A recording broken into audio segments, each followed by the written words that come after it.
Hello folks, Whitney Werner back again to discuss spinal surgeries. We're going to talk today a little bit about lumbar laminectomy surgery, also known as lumbar decompression surgery. This is a very common surgery, also a very successful surgery, one of my favorites as far as caring for the patients afterwards. They're easy to take care of.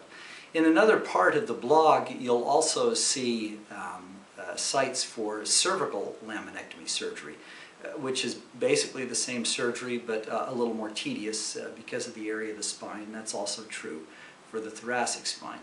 So let's get to it with our spine model here, and we'll see if we can make sense out of this for you.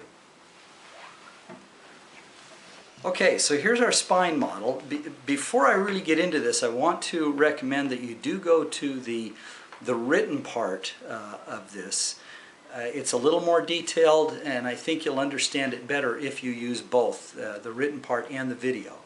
Video, of course, is good because we're visual people. We're going to explain in detail here a laminectomy surgery, or a lumbar decompression surgery. This is our lumbar spine. This is L1, L2, L3, L4, L5, and this is the sacrum, or S1. So, first of all, the reason this surgery is done, through injuries or sometimes just through the course of life, our discs, which sit in between the vertebral bodies, become dried out. That's referred to as desiccated. And as that happens, they shrink down. They actually get thinner. And as that happens, they also bulge backwards. As they bulge backwards, they're bulging into the canal where the spinal cord and the nerve roots are. In addition to that, as that's happening, you remember in our anatomy video, we talked about the ligaments that run back here. There's two ligaments, the ligamentum flavum, and then the ligament that runs along the backside of the vertebral bodies, keeping the discs in place.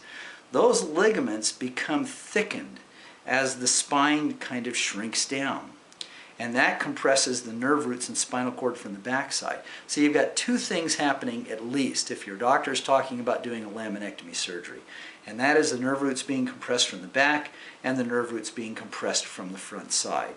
He needs to relieve that pressure to relieve the pain that you're having in your back and quite often in your hips, your buttocks, your legs, your feet. It can happen all the way down.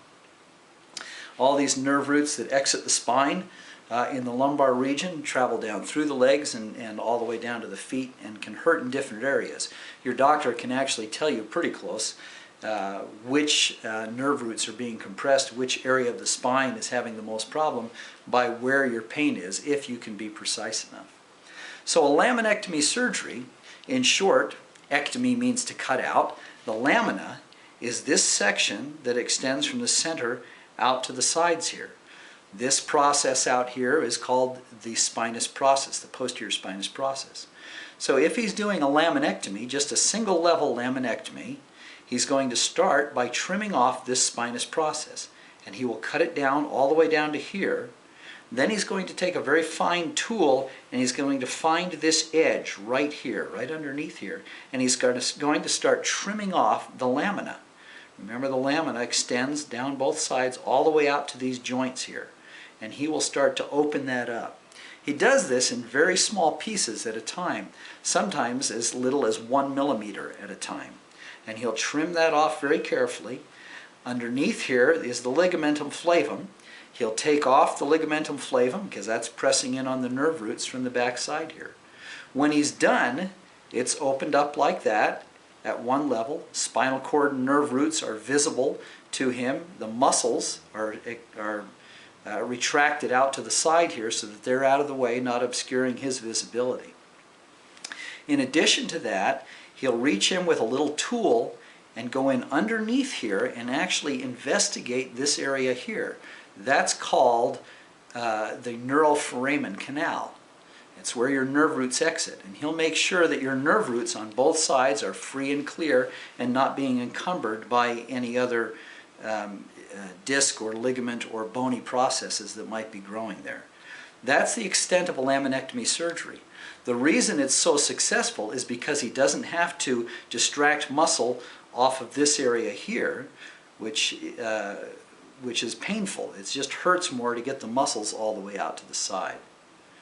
But that's the whole surgery.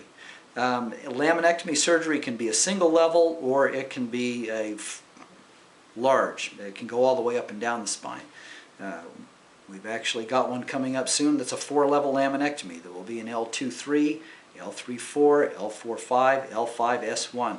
We're going to do all those levels and take off the bone all the way up and down here for a patient to relieve the pressure on their whole lower spine. That's it for today. Join us again for another surgery.